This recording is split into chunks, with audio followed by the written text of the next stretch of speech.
also number 6. No, you're number 1. You were going to be. Oh, was that Jan, not Stan? Trust me. The purpose of the mastermind is to learn leadership and Zoom and build teams and create multiple sources of income together. We are here to inspire and challenge each other to reach and exceed goals. Each member is committed to their own success, as well as the success of every member of the group. We are committed to meeting in person or virtually for 1 hour every week. Joe. We are present. There is no multitasking or distractions during meetings. You set me up, didn't you? Wasn't me. We are collaborative. We listen without interrupting, lecturing or judging. Lisa. We celebrate each other's success without jealousy. We are honest and participate by giving thoughtful feedback. I think it's me again. We are open and listen to different perspectives without being defensive or offering excuses. We trust fellow members enough to share fully. We are focused, but we also think it's important to have fun during meetings. We are real and authentic. This is a no BS zone. We allow ourselves to become completely aligned with each other and the high forces, one mind, one soul, one love. Noble Goldman International is a conscious, aware and engaged global community of abundance and freedom creators. Our mission is to create 1 million millionaires who are free from the time for money paradigm. We focus on creating multiple streams of income through masterminding, team building, and the effective utilization of internet-based platforms. The mastermind becomes an opportunity for self-mastery, where the self-transcendent shift from the me to the we to the us occurs. As congruence and engagement increases, the world's consciousness is then raised one meaningful and inspired relationship at a time. Lovely. Yes, it's always nice, that one. I'm glad I got to do it this time. Yes, Everyone... you often don't. Did everyone hear me about Gary's reason for not being? It's pretty good. I missed that. He's traveling to Arkansas to settle a property, so he can't be here today. He wanted to. He said he was going to try and get the 5-hour drive back in to be back in time. I said, don't do that. It's all right. We will do. He could have used his phone. He could have used his phone, surely. No. Oh, no, I don't think he wants to do that. So I have a topic for today, though, and it's the importance of storytelling.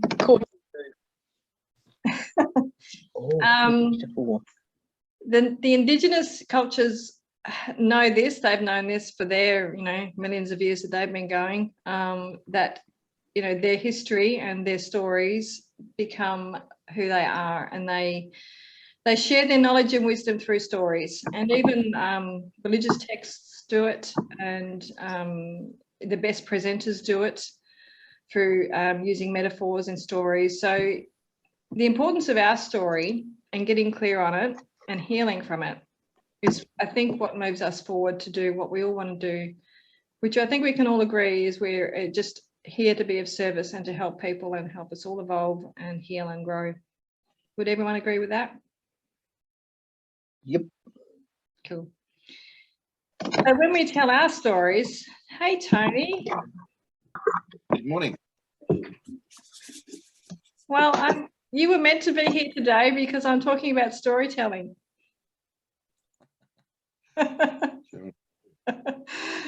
So I'm sure you'll have a lot to contribute about that. And I said to everybody else, Tony, Gary can't be here because he's traveling to Arkansas for property, because he's actually moving soon. So Yes, so the importance of getting our story out, I think we kind of discount, I certainly discount my own story with other people, but it's how we get it's how other people relate to us. It's they can empathize with whatever has gone on with our story, and from that we create connection, and if we've healed from the story, then we can help other people move on, maybe not have to do the same lessons that we did. So I guess I might start off with just sharing what Stan, you're going upside down now.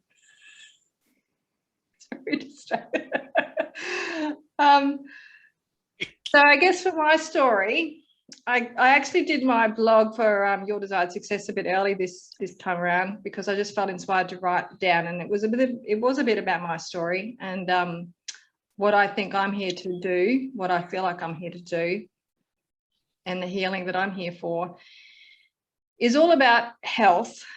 And I've spent 30 odd years on working on financial health because of the poverty that I went through. And I think also the importance of being able to tell your story and tell it without the wound, because if you're telling it from the wound, then everyone's just feeling sorry for you and not really getting any learning from it. You're creating kind of empathy, but it's not evolving us. So it's so important for us each as individuals to actually heal from our stories. And the more exploring we do inside, I think this is where we can get the most benefit for everybody. Yeah, so my story, I guess, with the poverty that I went through with my family living in a caravan, traveling to 13 schools in my first 7 years, created an ability for me to adapt but also to know to stand in my own truth, because every school had a different kind of cool. So you walk in and you don't know what that cool is going to be. So I just thought, well, I guess when you go to one school your whole life, you don't know there's a difference. But if you've had to move around, you realise that there are different perspectives, and therefore I'll just stand in my own truth. This is what's right for me, so this is what I will do. From that, there was bullying, and from that, there was also a lack of bullying, because the bullying came from people who were scared of differences.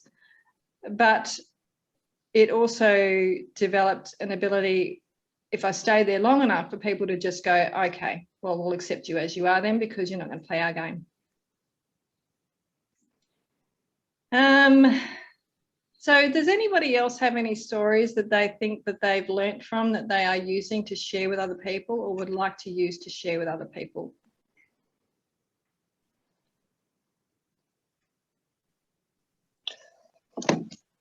I wrote, so yes, I've got a story I've used all my life, but I've written it and advanced it about 2 or 3 years ago when I was doing my neurogym. And but I was just trying to find it, so I'd rather find it and read it later. How long has it been since you've referred to it or used it? Oh, it's a while, but that's why I was quite interested to get it out. But I have to rake through my computer. My other computer died too, so I'm not sure where it is. How long ago did you write it, Julie?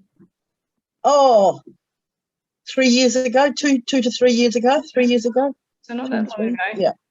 Yeah. No, and it was during a stage of huge advancement. I was doing the neurogym. So it was quite poignant, at the time. Still is a bit, but I'd like to add to it now, actually. Yes, I think that's also the importance of journaling as well, to actually keep track of your journey. Yes. Mm. But I know everybody manages to do that, but I don't quite. I have journals all over the place. Yeah, I'm with you, Jen. I just can't keep it in order or keep up exactly regularly like other people do. And I've decided that that's my way, and I'm not going to beat myself up for it. It's just the way it is. I'm trying to correct it.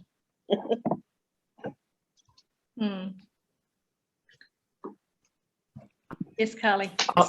Yeah. I agree with the importance of storytelling, but I have an issue with not sharing because you're in the middle of your wound.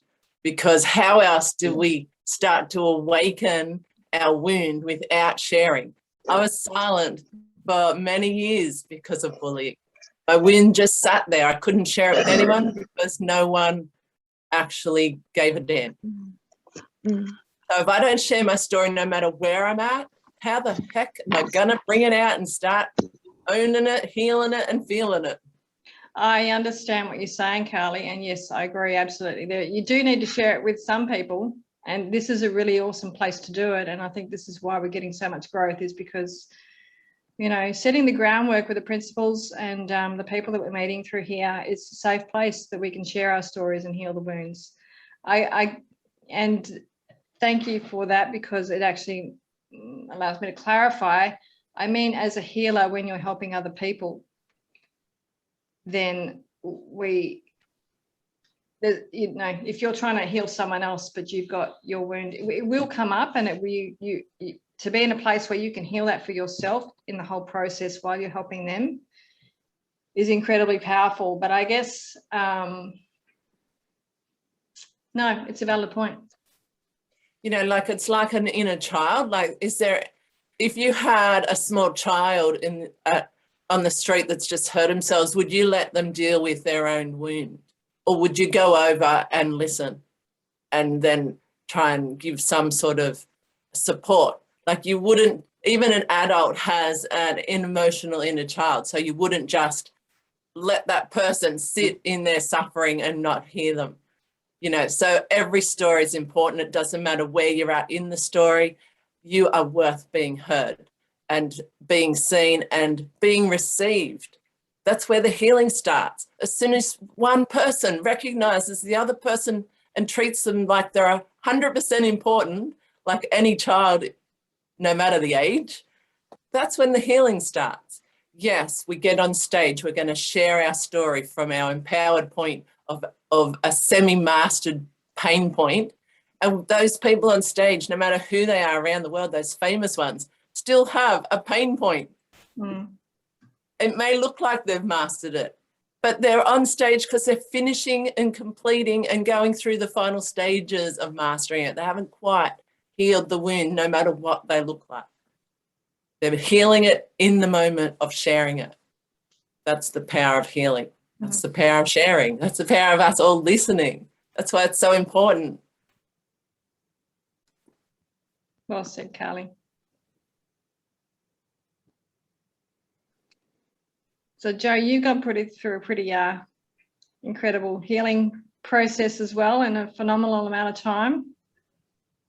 Yeah, I was just listening to Callie and thinking how true it is. Like, I mean, my whole life is really my story. And you know, when I shared it with all the counselors and therapists and anyone that would listen, like you said, that's all I got was, oh, it sucks you went through that. And I'm like, that's not what I'm looking for. I don't want your apology or your sympathy. I just want to be able to grow from these experiences. And, you know, what type of input do you have that relates, you know, from your life to mine and things like that. And, you know, I think Callie said it best when, you know, you have to share those wounds before they can really start healing. And, you know, like you said, I have, and you know, a lot of people tell me that because sometimes we don't always recognize, you know, the growth that we have. And, you know, before I found Noble Goldman, I think I spent a good 7 years healing myself without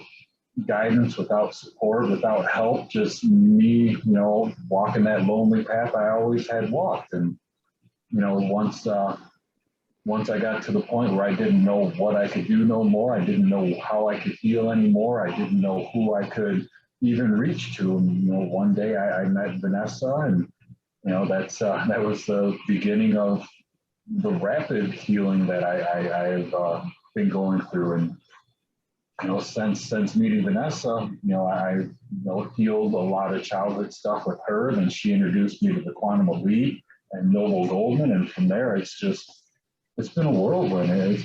So much stuff has occurred, so many positive things have taken place.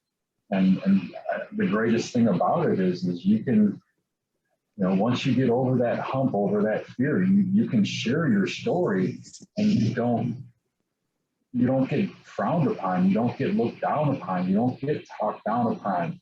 You've got literally, I think I was seeing there's 6,096 people or something, members of Noble Goldman now. And that's 6,096 people that are like holding their hand out like, hey, let me help you, let me build you up, let me support you, let me love you, let me guide you, let me do what I can do. Like, it's not a selfish community. And, we're so used to that in the outside 3D realm, where so many people are about themselves and only themselves, and, piss off, I'm got to go do my thing. And, coming into this community has definitely been one of the greatest, greatest things in my life. A lot of people say it's the greatest decision in 2021. And I'm like, well, fuck, I've been here for 40 years on this planet, and this is by far the best decision I have ever made. And, every month I say, give me another.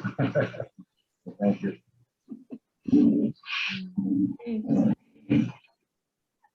And I guess my journey as well is about communication, and I'm still struggling with that quite a bit. Even the power of language that I've learnt, and I'm still learning how to kind of work it better, because Joe, you just clarified for me what I actually meant when I said not coming from the wound, because if we're coming from a victim perspective, it doesn't help. That's really what I'm trying to say. Whereas if you're coming from, I'm working on healing it, and this is my thing, and I'm healing it, I'm creating the healing, is the difference I guess I was trying to come to. And yeah, that's all. And that's a very different place from actually helping someone else, even though you have your wound. Holding your hand out to help other people is definitely not coming from the victim perspective. It's coming from creating.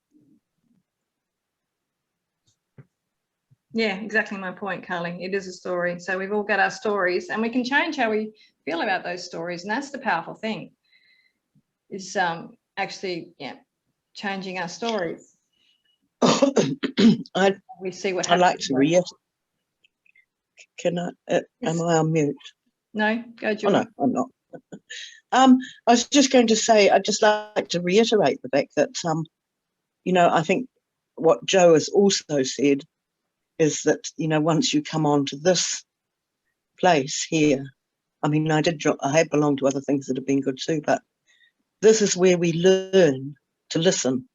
And we now realize that by listening, we are managing to not only heal ourselves, but also heal the person that's actually telling the story.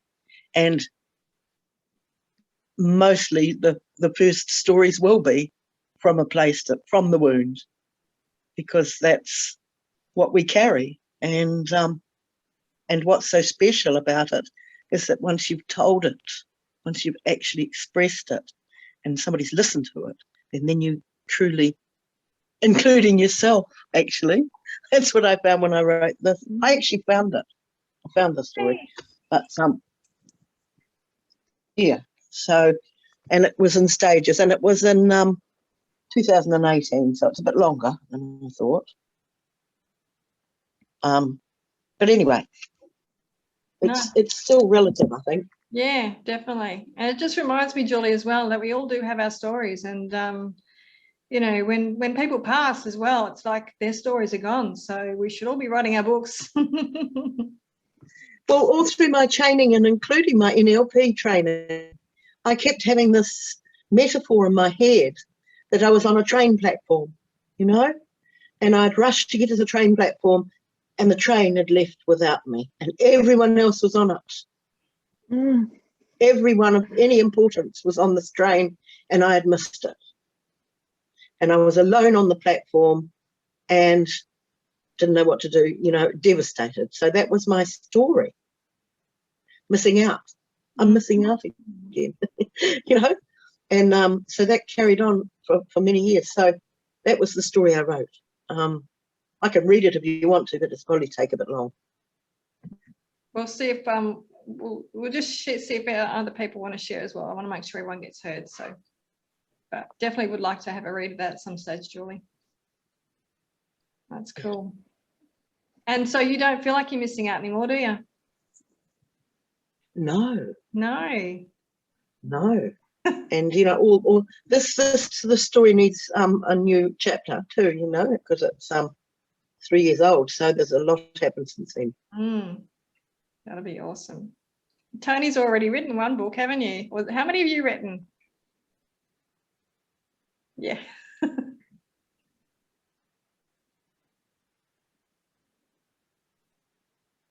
Well, I wrote a novel first, and then I wrote that one. But this one, if life's worth doing, it's worth doing well. That was all about stories. The whole thing. What I was going to say is that we're all sitting here. You've heard of death by 1,000 cuts? Well, we're probably all sitting here with 990 or so of them with band-aids on them. We don't realize it till we come to these kind of sessions. Or what I find is, as a coach, is when you're coaching somebody else and you're getting to the root of what their problems are, you suddenly realize that you're actually coaching yourself, because everything is a mirror. Yeah. As we're helping somebody else with a problem, we're looking straight in the mirror at ourselves and going, hang on a minute, that this applies to me. I should be taking my own advice here, whatever advice I'm giving. You know, that's been a theme consistently. And so we're all sitting here with years and years of little nicks, you know, little wounds from past situations in the playground, situations with your family at home, situations in the workplace. Every time you're in any sort of human interaction, you can be hurt. You know, we've all had past loves and broken hearts at some point, or we've been disappointed by people, or we've felt let down, or we've felt betrayed, or we've all felt that alienation of being the one on the outside of the circle, whatever the circle is. And that's our lives. And you look at the indigenous cultures, they would sit around the campfire and share these stories, and not just their own stories, but the stories of their ancestors and so on. And this is how we all learn. We learn from the power of story, and especially metaphor. So when we're hearing, you know, the stories of the serpents and things like that in the indigenous stories, dream time and so on, it's all about the lessons that were contained within the stories. We all have something to learn from each of these stories. And then we have to learn that, well, like we're just doing the 4 agreements, studying the 4 agreements at the moment, not to take things personally. That's the core of who we are, is we take everything personally, in a sense. So we need to work on that in our self-mastery, that the world isn't just out to hurt us. We just happen to be caught in the crossfire, you know. So it's the perspective that we put on them, and that's why telling the stories is so important, because it enables us to see things through a different filter, a different perspective. And by sharing things with other people, or helping other people with their story, we suddenly see how it relates to some element of one of our own stories. And then as we're sharing and helping them to heal, at the same time, we suddenly find answers to the healing solutions that we need as well.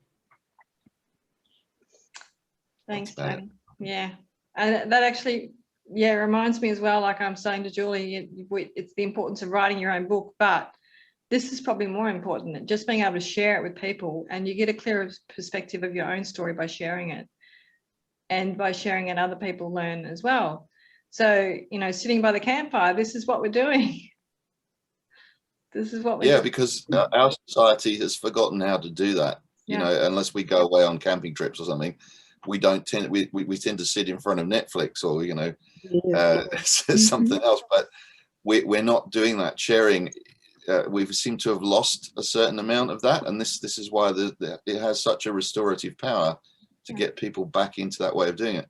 And for Julie, I would say this with journaling, the biggest issue that most of us have is we start journaling and then we miss a day because life gets in the way.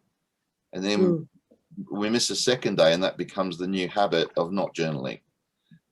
To me, it doesn't matter if you miss a day, if you miss a week, because time's just a concept anyway. But whenever you feel that you want to sit down and journal, just do it. So keep that journal, but just write in it when you are in the frame of mind to write in it, and don't beat yourself up for missing a day or two. Because when you're sitting there going, everyone else is journaling and I can't seem to do it. No, they're not. Yeah, true. I'm back on the train platform with the train gone. Yeah, but that's because that's relating back to this story that you've built up about yourself. So every time you miss you miss doing the thing that you said you're going to do, then you're beating yourself up as the victim again and going, oh, I let myself down. I didn't do it. The fact is, every day is a clean slate. Every time the sun comes up, we all have a new day ahead of us, and we can choose what to do. So just because that's why we're doing that. Doing the 30-day quest. Yes. Exactly. It's a chance to start again. Every day is a chance to start again. And yeah, it is. I do that myself. You know, I coach people on journaling, and then I get caught up in life myself and I miss a few days. Yeah. I just go, new day, start writing. The phrase comes to mind, less is better than none. Yeah. You know, I just know myself when I do miss a few days, because then I've got a lot of catching up to do. I have to summarize all the things. But if you can get back, if you start, have you read Atomic Habits by James Clear? Start with 2 minutes. Just commit to doing 2 minutes of journaling, and you will find once that pen starts moving that you'll do more than that. But if you're struggling, just start with 2 minutes. Just write the first things that come into your head, bullet point it if you have to, and just do that. And that's a start. And once you've started, we'll get going. Has anybody read Woman Who Run with the Wolves? Any of you heard of that one? I've heard of it. I haven't read it. Oh, I had that years ago. It's a long time ago now, but it's a woman, and she researched the world, all the indigenous pieces, the indigenous societies, and took the mainly women's stories, but she took all these beautiful stories from various cultures and put it together in a book. So it's very powerful. Thanks, Julie. I'd heard of it before, but I didn't know. I'm just trying to remember what her name is. Yeah, I'll look it up. I'm just looking it up. Lisa, have you read that? Virginia Woolf. No, I've heard of it. I had a friend who read it and she thought it changed her life. Wow. But I haven't read it myself. I'll have to get that one. Stan, did you have it's quite heavy reading, you know. Here we are. Clarissa Pinkola Este. Oh my goodness. Clarissa Pinkola ESTE, what do you call it? Circumflex. Grave, whatever. E. She sounds like it's Latin. It's myths and stories of the wild woman archetype. That's it. Thanks. I have to look that one up. Pauline, you're a great storyteller. Well, I've had my times, I guess, Veronica. Interestingly, the last couple of days I've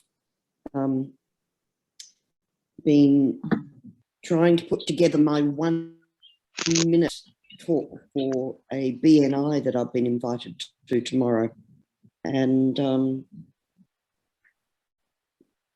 so I've had lots of different very short stories running through my mind as to how I'm going to do that.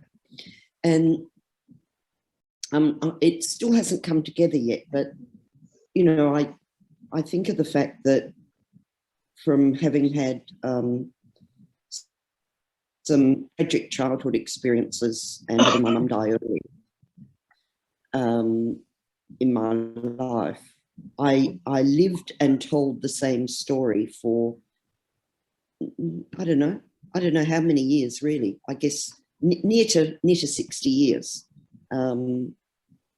until I did my AFT with the essential oils and broke through that story to a different story. And it wasn't that it was not that it was disconnected to the story, but it was looking at it from a different perspective. So that, I guess, has taken me back to the fact that, you know, our reality at any time is just a construct. And so I question at times whether, if we can find a way within ourselves to change our story with our language, is that enough to change the construct, enough to change the reality that we then live in?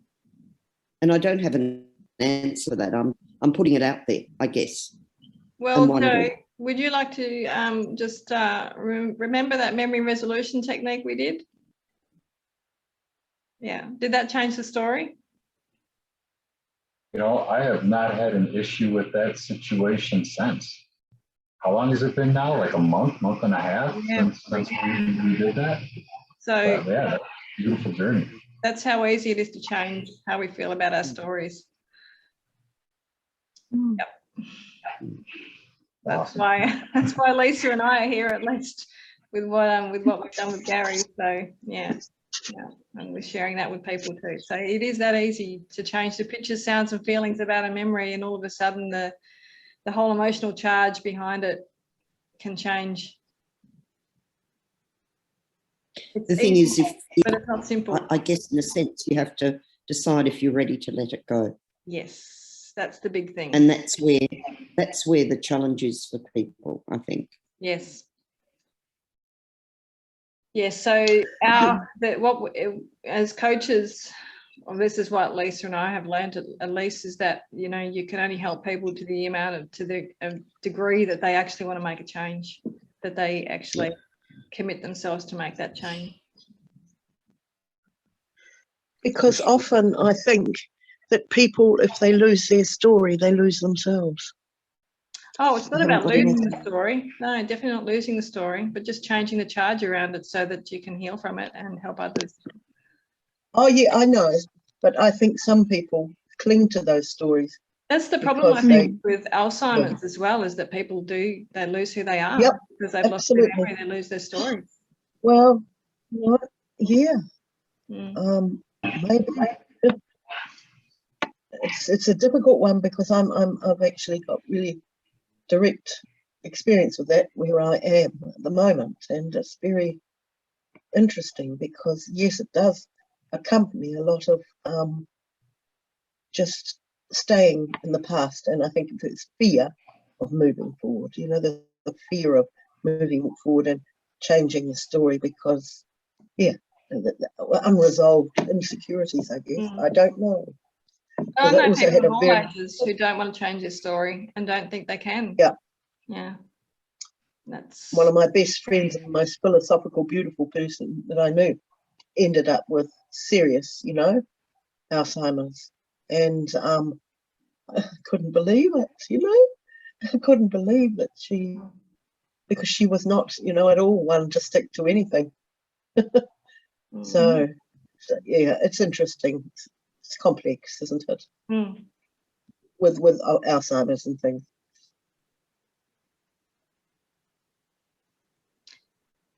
Veronica. Yes. I was just thinking while you were talking about older Alzheimer's, my relative was in the war, so his wound was deep. Now, he talked about the exact same story for I don't know how many years every time we visited until he passed. Now, no one listened to him because they were sick of his stories. Yeah. They were the exact same stories. But every time I saw him, I listened. And every time he'd finish, he would have joy. I'm not saying it healed his story. All I did was listen, and I witnessed him turning back into joy on his face because someone took the time to listen. That's A true. bit of a That's relief. And I heard the same story for years. Like, I'm not joking. It was the exact same story. And I just sit there and listen again to the same story. Mm. If you can bring someone joy because they're able to even express and be heard, the power in that is enough. He can have his story. It's his story. He can share it as many times as he likes. It's his story. All I did was listen. As a teacher, I've seen kids just simply transform with a story. You know, I used to have a whole group of them. In fact, my NLP training was followed on very closely by ESL using NLP. So I had this wonderful book with all these metaphors for various situations, and they were just beautiful, beautiful stories. And if I would use them or at a presentation or a workshop, I'd start it off with one. And you just had, you know, even a lesson at school, you got the attention immediately, absolutely immediately. Because the wonderful thing about story is that everybody that's listening to a story, they're the main character, aren't they? I mean, it might be somebody else's story, but when you're listening, you're that character. That's a really good point.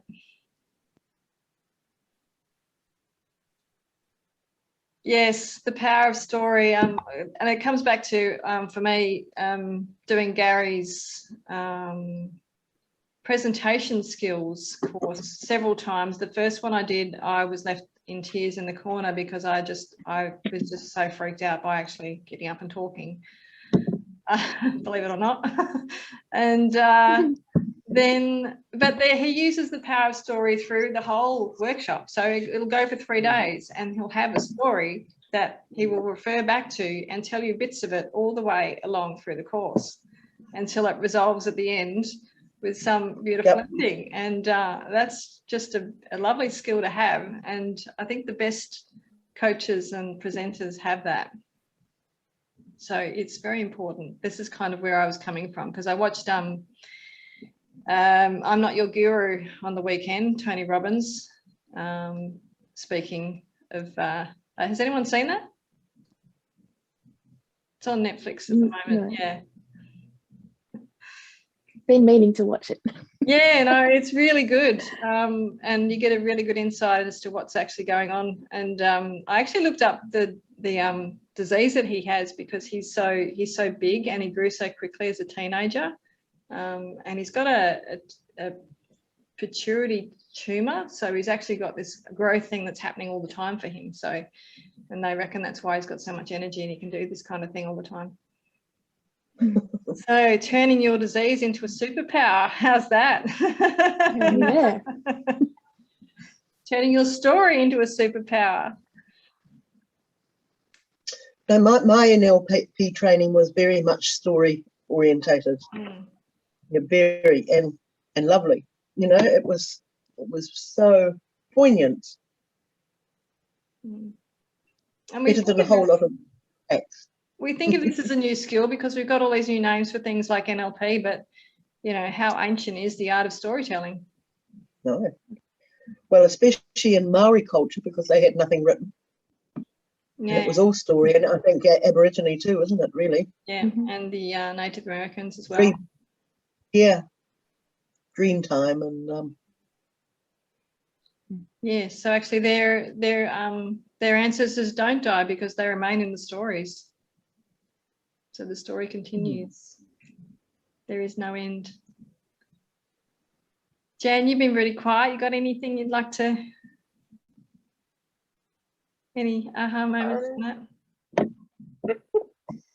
that? My mind's going 100 mile an hour. I do talk about every now and again my story, but I don't say it out loud very often. So listening to you guys, I think need to be more verbal, I think. But I also, we've lost the art of conversation at dinner time where stories used to be shared. And we don't seem, in my situation, we don't seem to be doing that very much anymore, which is a shame. In I a really miss way, that actually. yeah. In a way, you do that a little bit though. Even With dinner your, tables don't exist. Dinner tables don't exist in some households. they're usually full of stuff these days. Yeah, Mine yeah, is full of paperwork, and you know, and you have your dinner on your knee. Jan, but you do that a little bit with the recording that you do.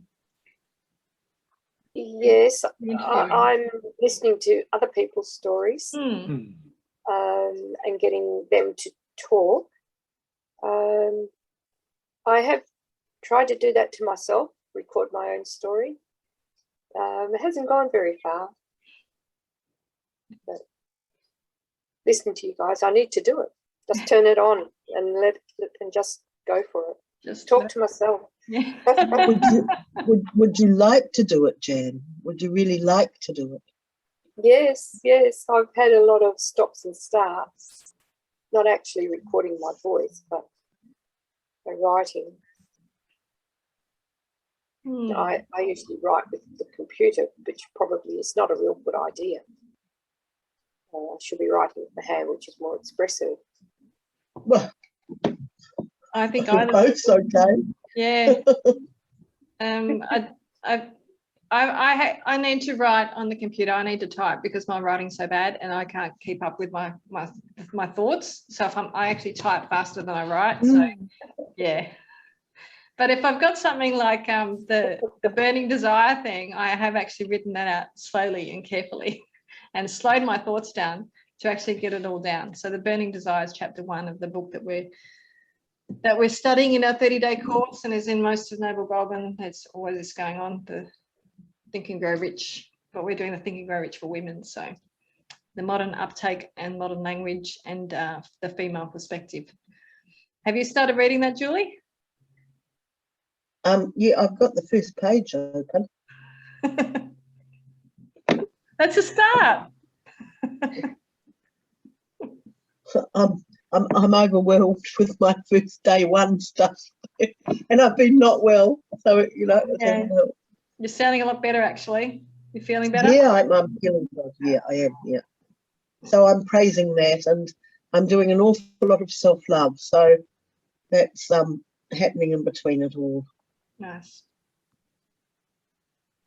And I'm not sure if it's really storytelling, but I guess, Carly, when we're reading the Think and Grow Rich for Women to each other, because we actually read one chapter, we get together 3 times a week and actually read the chapter 1 page each at a time, 3 times a week, the 1 chapter.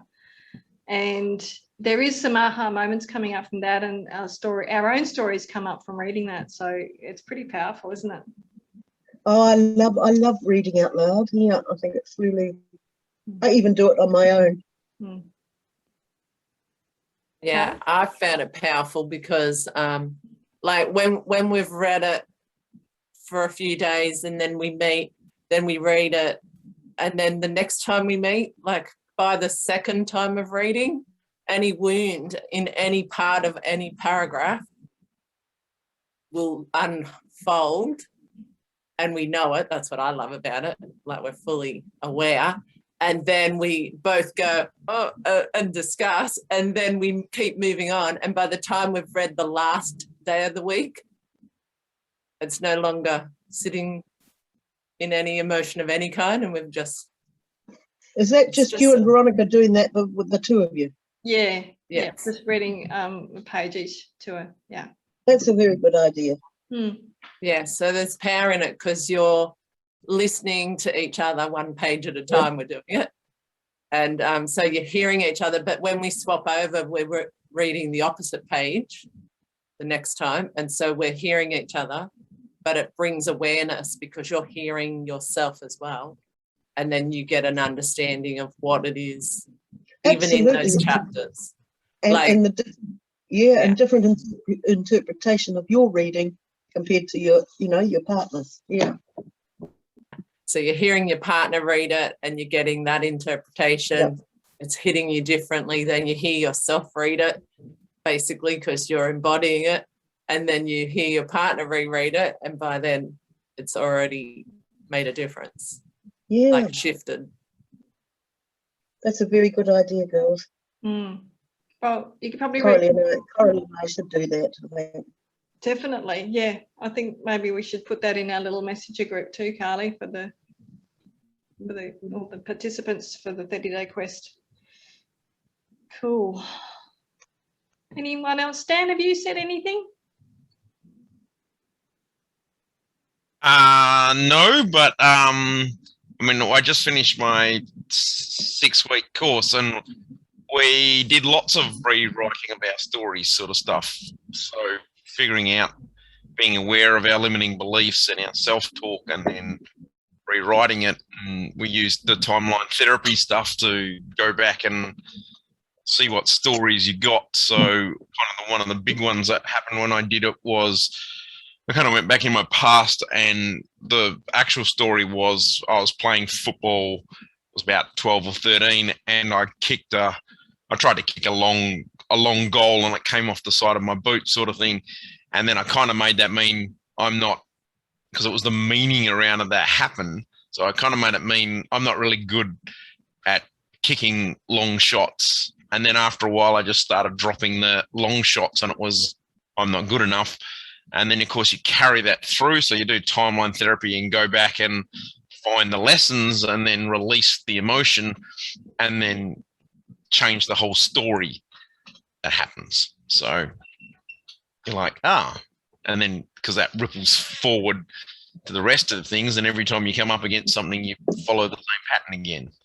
And we also did a lot of NLP stuff about changing stories, and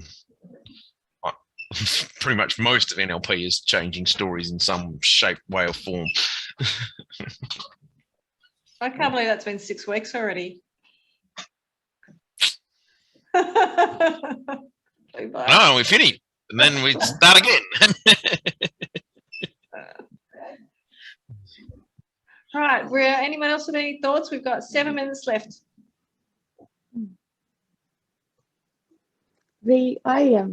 When you were telling your story before, I actually thought you were telling my story, and I don't meet many people who used to travel around in the caravan and go to all those different schools. But when you were telling your story, I thought, I know exactly what that's like. It was horrible. I wouldn't wish it on anyone. But for me, and like my mum died. You go. Oh, my mum died young as well. So and my father, he was not the nicest person. So I felt the financial poverty was one thing, but for me, a lack of love or attention or any of that stuff that I still think a kid needs, that was the big thing for me. And these days I find myself still working on myself all the time, but a lot of the time when I'm working with somebody else, I feel like I'm teaching them how to give themselves everything they need, because that's the biggest thing that I learned. You can't rely on anyone. You can't even expect anything from anyone. So you have to find ways to give yourself everything you need. Yeah. Wow. Yeah, you don't meet many people. I haven't met many people in my background, so that's probably why we connected, Lisa. Yeah. Unconsciously. You had your hand up, Tony? Yeah, I was just going to add that the Marianne Williamson quote, that which Nelson Mandela used it as his presidential inaugural speech, about when you tell your story, you're shining your light on things, and you're shining your light on other people. You're giving them permission at the same time to share their story. You're giving, like you've just found that link, Lisa, in somebody else's story. We're all looking for those links all the time, and when we hear the story, we suddenly can then look at our own story and maybe adapt it slightly. And I would go so far as to say that storytelling is a key to longevity. My parents lived to be 90 and 100. My mother was 100, and she would tell stories, and she would, not only that, she was a sponge for everybody else's stories. So you couldn't, my father used to joke, you couldn't leave her alone in a shopping center. She'd sit down somewhere and he'd go off to do something, and you'd come back and find she'd made 5 new friends in the shopping centre. You know, she's just would be interested in people. And that's a really key thing to do, because when you allow people to tell their story and you listen, then you discover new insights into your own stories at the same time. But you, as a sounding board, you can also reflect and help them discover new insights into their story. And bearing in mind, I love that quote that Pauline said, I wrote this down, our reality at any time is just a construct, because our story, when we're telling the story, we're telling the version that we remember of the story that we've chosen to focus on. We've edited, it's the edited highlights of the story to suit what we got from it at the time. But when we then go back and review that story, we find sometimes there's other missing snippets of information that we omitted. And perhaps by looking at it from a different angle, the story isn't the story that we've been remembering and been retelling time and time again. There's other elements to the story that we had not included, and that suddenly we find new insights and a new way of looking at things. So the story is a construct. That's one of the powers of writing a book, by the way, or by journaling even, is that it's cathartic. It allows you to revisit those stories and re-examine what was the real lesson there, and also to look at we've made assumptions all the time through our life about what other people's involvement in the story was and what their intentions were and what their agenda was. And then if you question that and go, well, I was assuming that this guy was doing this because he thought this, but what if he didn't? What if I've been looking at it wrong all this time? What if he actually didn't intend to do that? What if my parent that was chastising me didn't mean to put me down, that they were just having a bad day, or that, you know, they just got a load of bills in that they had to pay and were worrying about money or something. And so they weren't actually putting me down or telling me I was no good. You know what I mean? You can reassess that. The whole power of the story can change because you may have made assumptions about what the other player's involvement in that story was. And it's a bit like we're creating our own movie all the time. Our life is our own movie, and we're choosing which parts of the story to put in there. Yep, that's pretty powerful stuff there, Tony. So true. And I think of the times that Mum's told stories, it's like, I was there, that's not how it happened. But she was telling them from her perspective and remembering, you know, and she did remember all the good things about things. It's like, well, you've forgotten all about the other stuff. Yeah. But the other thing was, Carly was saying about listening. My mother used to start a story and she'd go, have I told you this story? And I go, yes, Mum, I've heard it like 300 times. Oh, well, I'll just tell it again anyway. And I've found, particularly in her later years, there'd be something that would come out of the story. And I go, hang on a minute, you never told me that part before. And it was incredible how these little things there'd be, you know, she'd go off on a tangent and there'd be some side story that hadn't been mentioned as well. And suddenly you discover this whole new aspect about the characters, about their struggles, about their inner turmoil and so on, and just by listening, just by actually taking time to listen. And the power of healing through telling the story, because that reminds me of Mum. Mum never told me, actually Dad told me when he was dying of cancer, that Mum had actually had a child before they were married that we had never known about. And eventually I confronted her about it, and I was really worried about doing that because I thought she'd get all defensive. But she was actually really happy to be able to share what actually happened for the first time in like 50 years. Oh, I just got goosebumps. Yep. Cool. We've come up to the hour. Have you ever had any desire, What's that, Polly? Veronica, have you ever had any desire to reach out and search for that person? No, because Mum didn't want to. She was adamant that she did not want to. She actually had twins. And she gave them up for adoption, and she did not want to interfere with their lives. She was very happy to have passed them on because they were not going to be in a good place where Mum was at the time. So And I wouldn't know where to start because I don't have names, and yeah, and they may not even be alive anymore either, because that was they'd be probably 20 years older than me. So who knows? But the power of story. So this is what I came back to, like, telling our stories so they don't get lost. And having said that, maybe I should do some investigation on that, Pauline. Well, only if you feel like it, though. Yeah, I don't really feel the need for it because yeah, they're not part of Mum's story anymore. Yeah. I guess you never know if they even know. Yeah, they they're wouldn't. They may adopted, not even so- know that they're adopted. Yeah, who knows?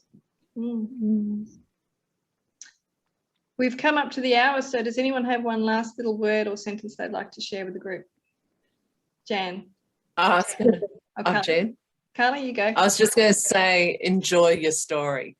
Yeah. Oh, yeah.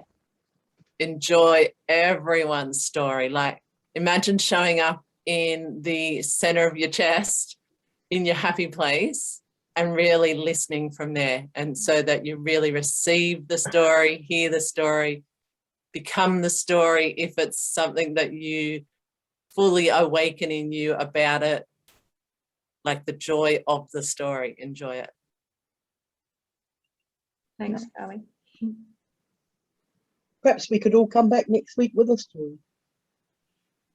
Maybe. I'd like to add, become curious and Yeah. ask yourself, what did I learn from that story? Yes. What was the lesson? Yeah. Nice. Jan? Listen and learn, I think. I'm actually going to go speak and learn.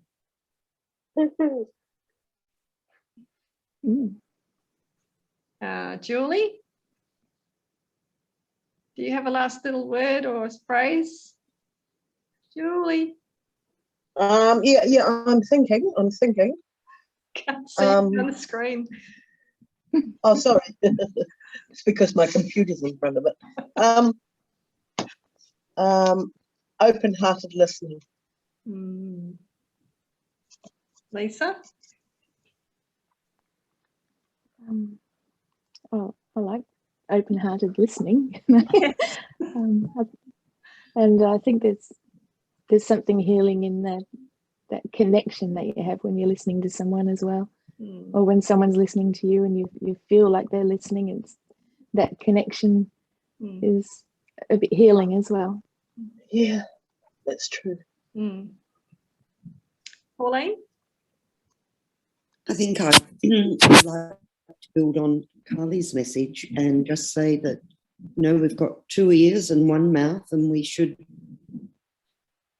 listen more than we speak.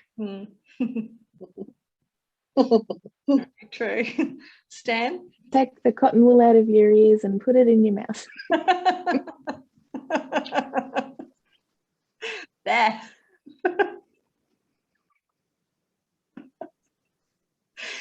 Stan's lost it. Joe, what would you like to share? We'll come back to Stan. A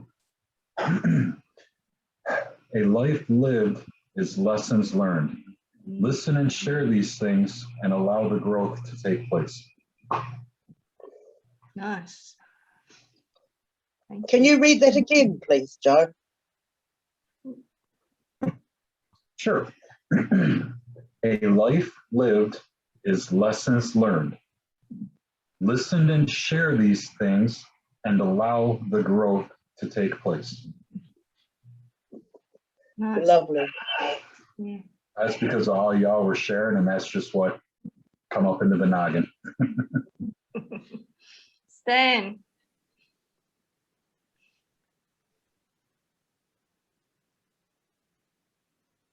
I've got big stubby fingers. I can't hit the button. Mine would be the director of your own movie. Oh, yes. I like that. Okay. Thank you, everybody. I had no idea where this was going to go, but thanks for all showing up and telling our stories and helping to raise the vibration of the planet. Thanks, V. Thanks, Thanks, everybody. everyone. See you next Bye. week. Bye. Bye. Nice to Thank see you you. guys. Bye. See. Bye, Mr. Betsy. Hi, everyone. Good luck.